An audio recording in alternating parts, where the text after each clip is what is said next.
Hello, my friends, relatives, esteemed colleagues.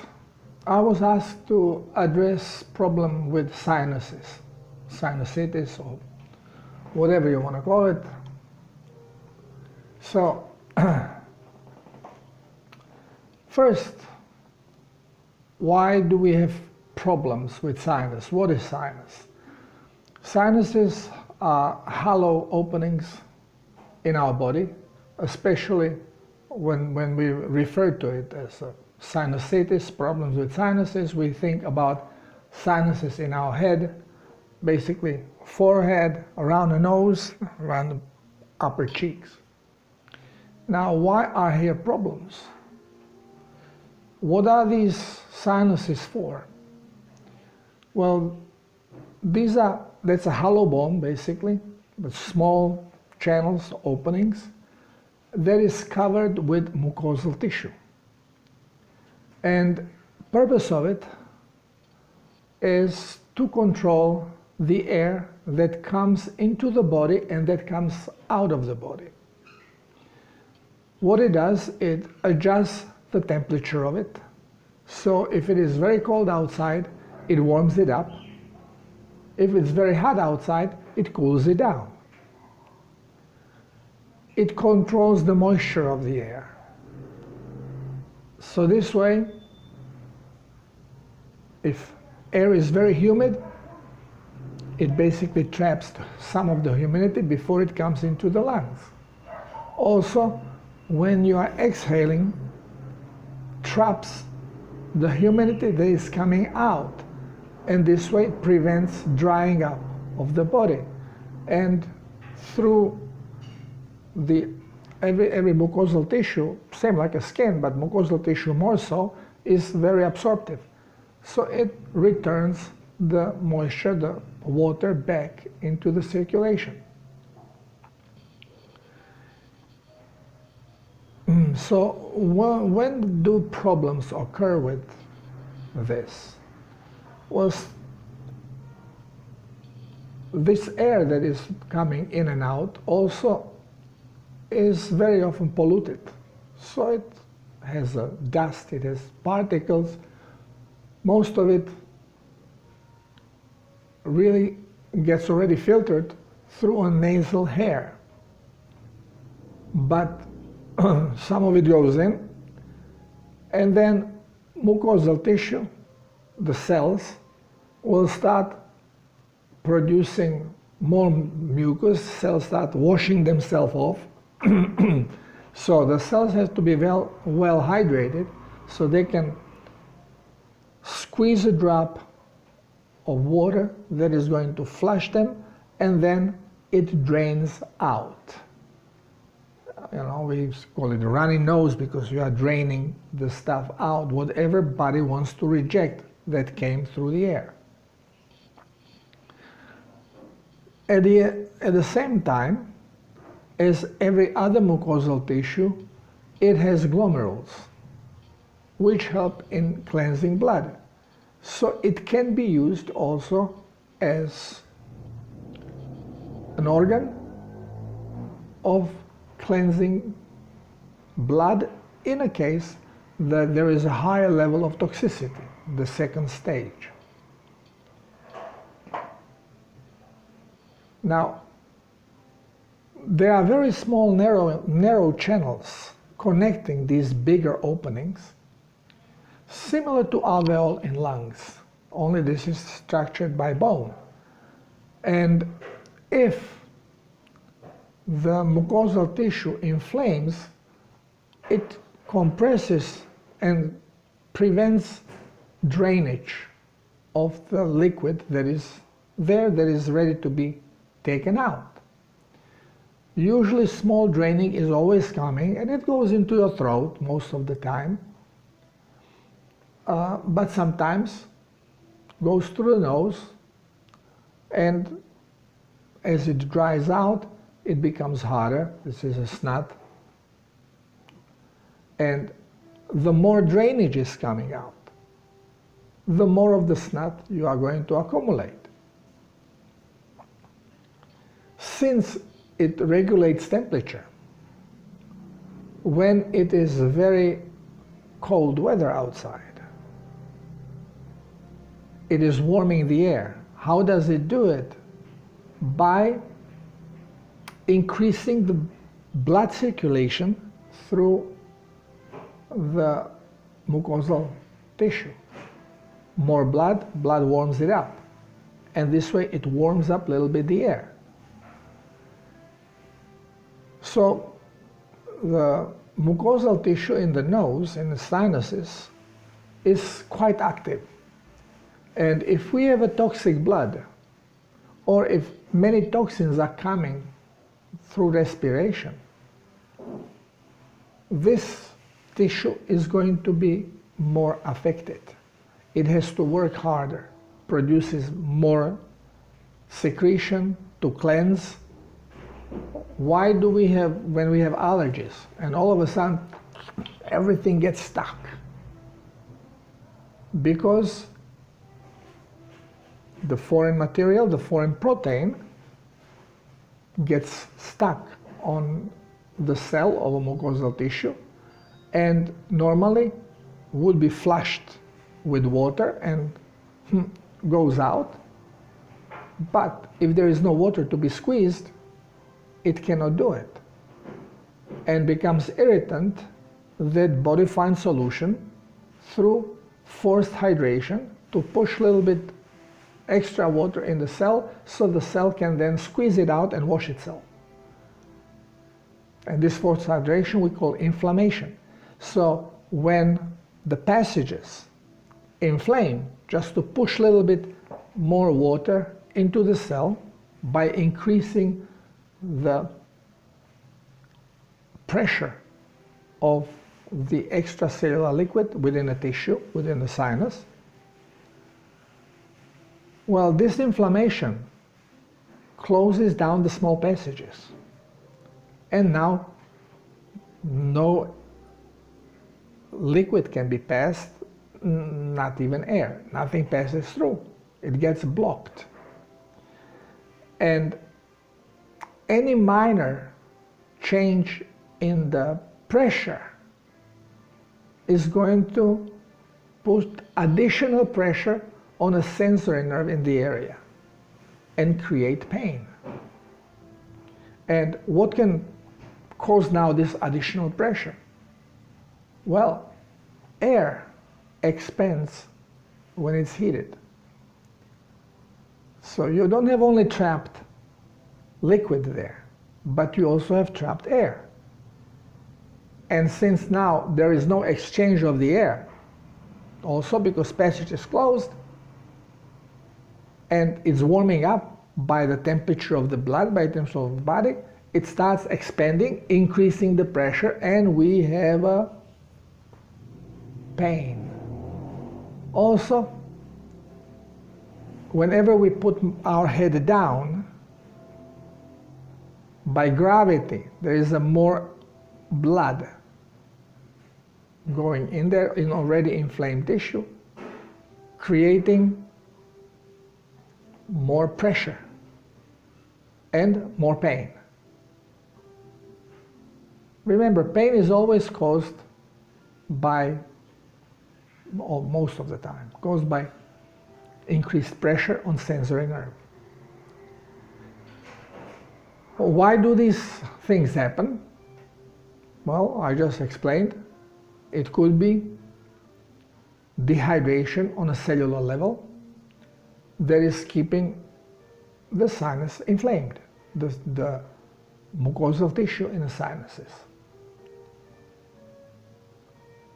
Then some pathogen, like in this case would be a foreign protein, may create the allergic response to it. But if we don't have allergies, and we still can suffer. I had the problems for many years. Why? Because I never liked to wear a hat, and in the winter I did skiing. I love downhill and grand slalom, and it's pretty high speed in very cold air, and this would shoot on my forehead. The sinuses, the mucosal tissue had to warm this whole area up, a lot of blood circulation, and what happens? My blood was toxic. How do I know my blood was toxic? Well, I had pimples. Not so much on the face, but mostly on my back. And if I get sunburned in summer, I had pleaks, my skin will be peeling. These all are symptoms of toxic blood. And since toxic blood was always supplied so the tissue can work properly, it got more dehydrated on a cellular level, more than other tissue. I also had partial problem with asthma. In the winter, if I had started breathing through mouth, wheezing started, especially in the winter. In the summer, not so much, but occasionally. This all signifies cellular toxicity, dehydration, lungs and sinuses.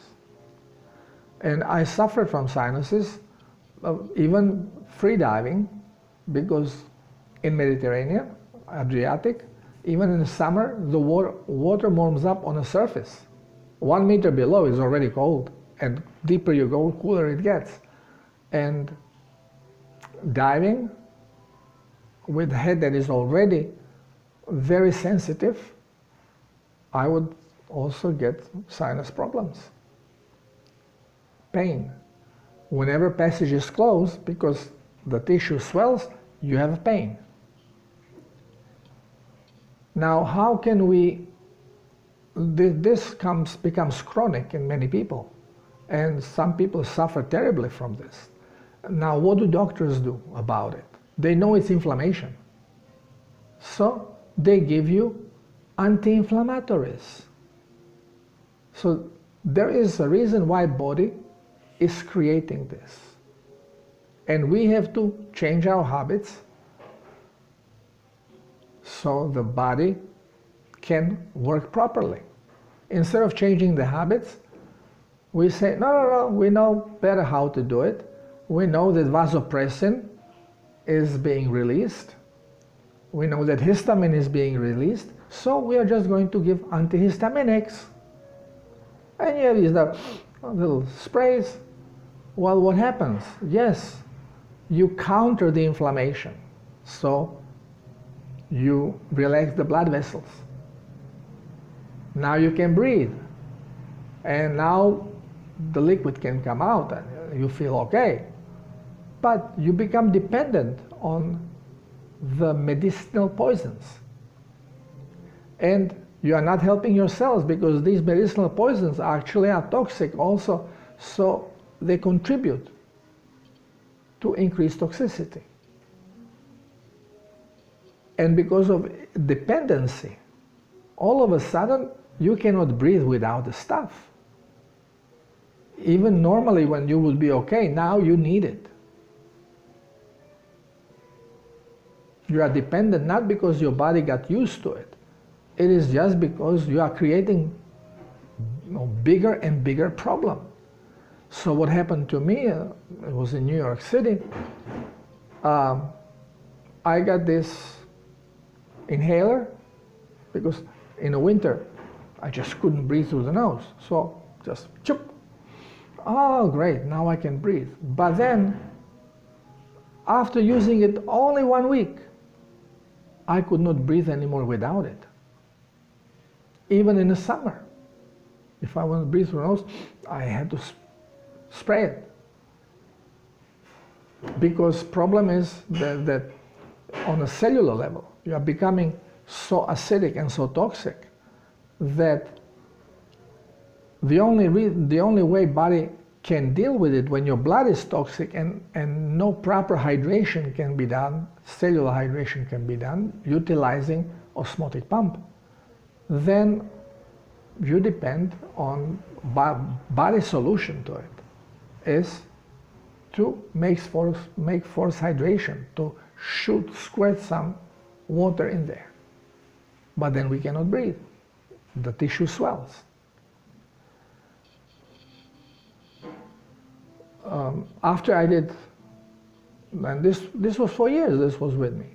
Some less and less, because then I was in tropics. I spent many years living in tropics on a boat and in the sea. So I was hydrating and not even knowing I was healing myself.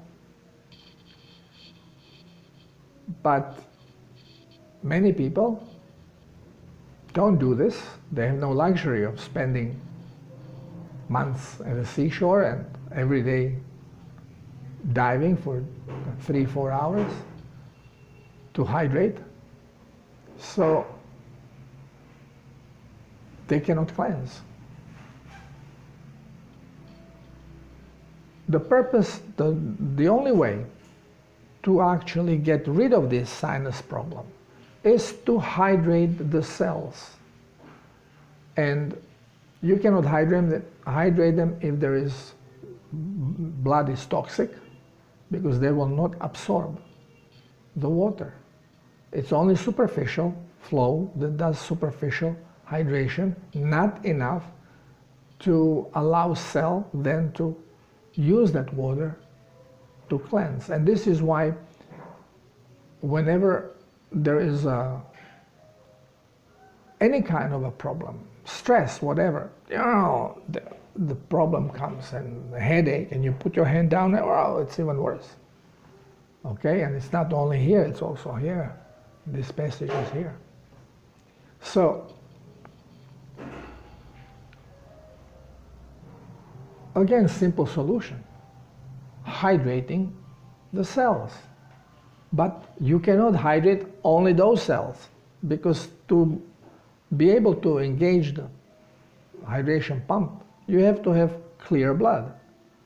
And once when blood is clean, then you are not going to only hydrate the sinuses, you are going to hydrate every cell in the body. And when symptoms start coming, then many other symptoms join. But if you had a problem with the sinuses or with lungs, this is where you are going to see more of this phlegm going out, more of the mucus leaving, even eyes will be watering.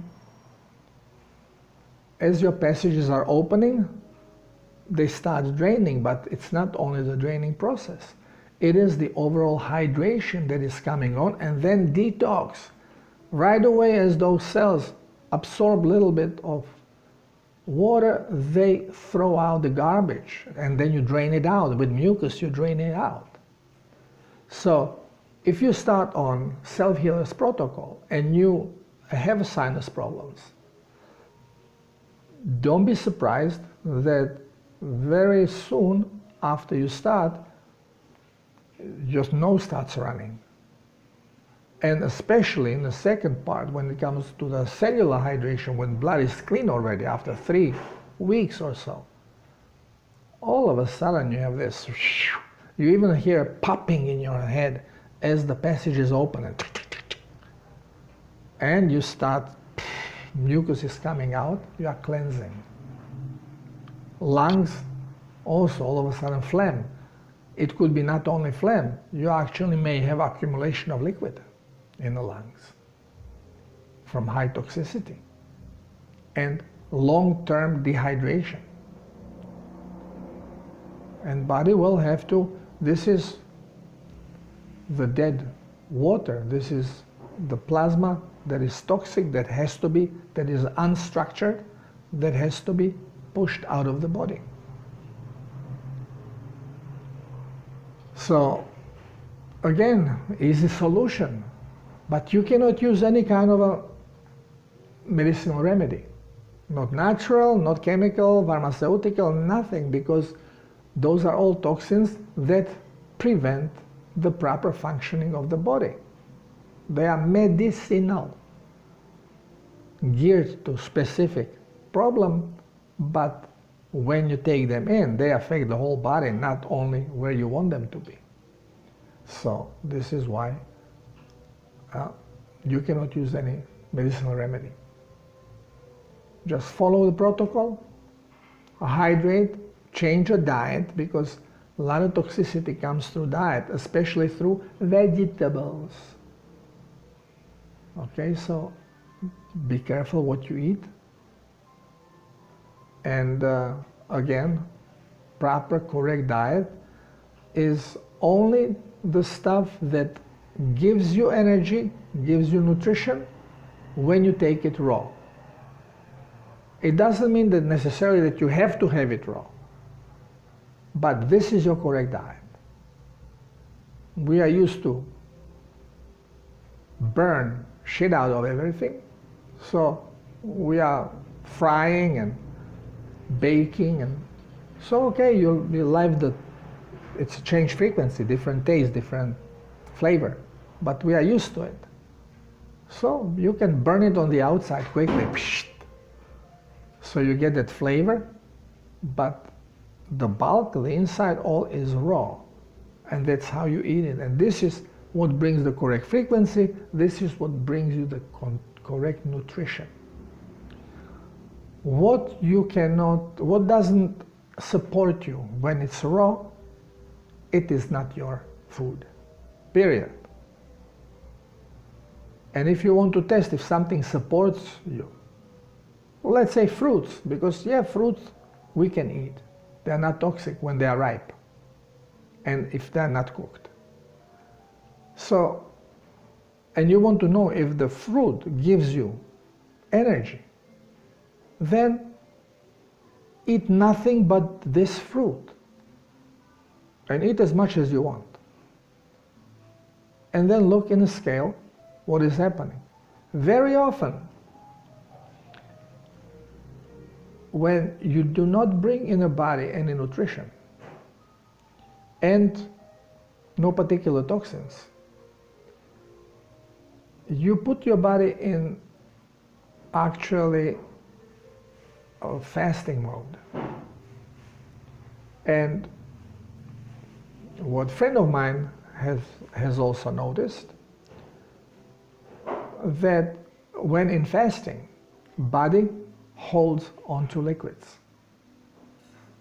This is why when you start fasting and you just, let's say, drink plasma, your weight stays same. You are losing fat because your body needs energy, so it will start using your fat. But your weight stays the same or even goes up a little bit. And it takes you good almost 2 weeks before the weight starts dropping. Why? Because you are retaining more and more water as you are losing your fat. Because there are many toxins in the fatty tissue that came with the food that you have eaten before. And the plasma is necessary to dislodge all the stuff. And body automatically, it starts collecting it. And it's structured water. Perfect for the body. And then all of a sudden, you start dropping weight when body took enough plasma, doesn't need anymore, so it starts excreting it as well, and you start dropping weight. Slowly, slowly, slowly, but you're steadily dropping weight. But then what you will notice also, if you have been fasting, for example, for 3 weeks, then when you start eating, all of a sudden you continue losing weight even faster. And you have now some food in your stomach, in your intestines, so you must be heavier. In fact, you are losing. Why? Because now the body goes immediately in a detox, because with the food comes a lot of crap that body has to take out. And it starts using the water, the plasma that it had accumulated, to cleanse it out. When I started my 24-day fast, I was 94 kilos. And after 24 days, I was down to 74, 75. And I said, oops, that's okay, that's enough. So I start eating, and my weight all of a sudden started dropping to 66. And I was eating, because I start losing a lot of plasma for cleansing the stuff that I was eating. Even when you eat correctly, there is plenty the body has to cleanse. And by depriving us minerals that comes in a sea salt, seawater, this is where the minerals come. Forget about veggies. It is the salt. And this is why salt actually, that was a name, I think was a Salus, which was a Roman name for goddess, Greek goddess of health. So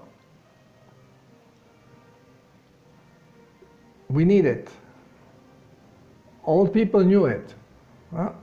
So you want to clean your sinuses, heal them, really heal them, you have to cleanse them. On cellular level, the hydration has to be done. Again, Beck's pulsar, blood electrifier, helps to do this thing much faster.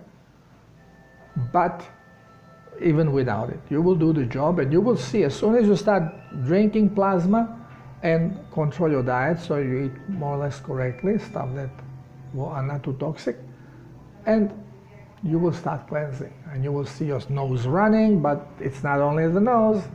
You may have the diarrhea, you may have the nausea, you may have all kinds of stuff happening depending on the level of toxicity of your body, where the toxic elements are deposited. It's not only in the cells. It could be just buried in adipose tissue and peripheral tissue, just away from main circulation. So again, same old story. This is why there's only one protocol to clean, to heal all diseases. And this is cleansing the blood, hydrating the body, and correcting the diet. Thank you for listening. Till next time. Love you all.